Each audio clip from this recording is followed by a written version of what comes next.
আমি আজকে বলে দিলাম, নাইলে আপনারা বলবেন যে আমি আপনাদের সতর্ক করিনি। আমি সতর্ক করে দিচ্ছি আপনাদের। বাংলাদেশের সাম্প্রতিক রাজনৈতিক পরিস্থিতির কেন্দ্রবিন্দুতে এখন সেনাপ্রধান জেনারেল ওয়াকারুজ্জামানের বক্তব্য। তার কঠোর ভাষার এই বক্তব্য রাজনৈতিক মহলে ব্যাপক আলোড়ন তুলেছে।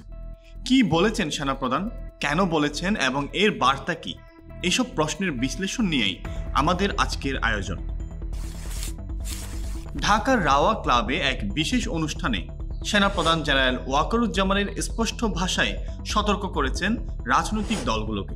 তিনি বলেছেন, আপনারা যদি নিজেদের মধ্যে ভেদাভেদ ভুলে একসাথে কাজ না করতে পারেন, এই দেশ এবং জাতির স্বাধীনতা সার্বভৌমত্ব বিপন্ন হবে। তার এই বক্তব্য শুধু একটি সাধারণ বক্তব্য নয়, বরং এটি এক গভীর বার্তা বহন করে।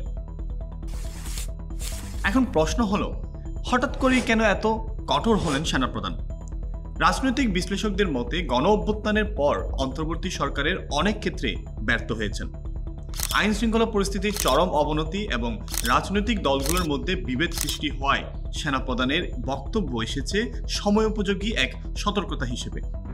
তিনি আরও বলেন, আমরা সবাই সুখে শান্তিতে থাকতে চাই, আমরা চাই না হানাহানি, কাটাকাটি, মারামারি। তার এই বক্তব্য সরাসরি রাজনৈতিক দলগুলোর উদ্দেশ্যে, বিশেষ করে বিএনপি ও জামায়াতে ইসলামী যে একে অপরের বিরুদ্ধে পাল্টাপাল্টি অভিযোগ তুলছে, আর এই বিষয়টি সেনাপ্রধানের চোখ এড়ায়নি। দেশের এই পরিস্থিতি নিয়ে তিনি বলেছেন, দেশের এই পরিস্থিতিতে ঐক্যের প্রয়োজন, বিবাদের নয়। এবার আসি আরও একটি গুরুত্বপূর্ণ প্রসঙ্গে। সেনাপ্রধান কেন নিরাপত্তা সংস্থাগুলোর প্রসঙ্গ টানলেন?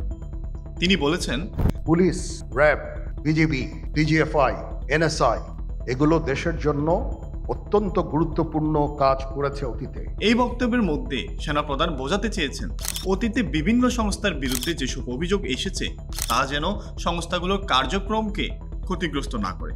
পাশাপাশি তার সাথে বিডিআর বিদ্রোহের ঘটনা ও তার বিচার নিয়েও কঠোর বার্তা দিয়েছেন এবং বলেছেন, এই বর্বরতা কোনো সেনা সদস্য করেনি, সম্পূর্ণটাই তদানীন্তন বিজিবির সদস্য দ্বারা সংঘটিত।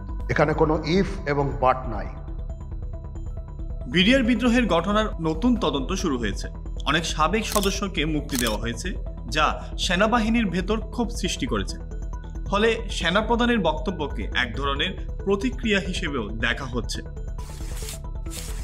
এখন এইসবের আড়ালে যে বড় প্রশ্নটা দেখা দিচ্ছে তা হলো, সেনাপ্রধান কি সত্যি রাজনৈতিক পরিমণ্ডলে কোনো ভূমিকা নিতে চাচ্ছেন, নাকি এটি শুধুই একটি সতর্কবার্তা? তবে এই বিষয়েও তিনি বলেছেন, আমাদের একটাই লক্ষ্য, একটি অবাধ, সুষ্ঠু ও অন্তর্বর্তীমূলক নির্বাচন। আমরা দেশকে সেই দিকেই নিয়ে যাচ্ছি। সেনাপ্রধান বারবারই তার নিরপেক্ষতার কথা বলেছেন, জানিয়েছেন তার কোনো ব্যক্তিগত আকাঙ্ক্ষা নেই।